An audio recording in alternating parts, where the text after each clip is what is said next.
د کولمو د تخریشي ناروغیو درملنه په کومو کې چې د ناروغ خېټه بادي کېږي ډېره، همدارنګه بعضې ناروغان اسهال او قبضیت لري، د هغې درملنه د اکوپنکچر په سره باندې کوو.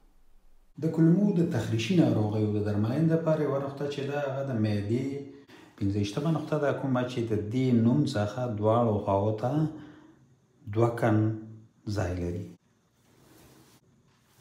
بله نقطه چې ده د معدې 14مه نقطه ده، کومه چې د پټېلا د دې ښکتنۍ څنډې څخه 3 کن لیرې یا ډیسټال او 1 کن لټرال یا بهر د دې ټیبیا د هډوکي څخه چې دی ځای لري. بله 27مه نقطه ده، کومه چې 6 کن د دې پټېلا د هډوکي څخه د ښکتنۍ څنډې څخه ډیسټال یا لیرې چې دی ځای لري په همدې.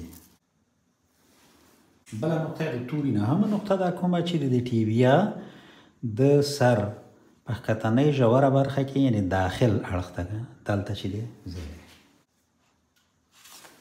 بلې د توري 3مه نقطه ده، کومه چې د لومړي میتاتارسوفلنجیال بند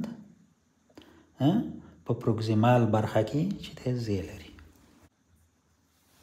بله نقطه چې ده هغه د دومای 20مه نقطه ده، کومه چې د غوږونو د پوڅقۍ برابر د دواړو غوږونو او د سر په دې منځنۍ یعنې پاسنۍ برخه کې چې دی ځای لري. په افغانستان کې د دې درملنې دود او د ټولو ناروغانو د روغتیا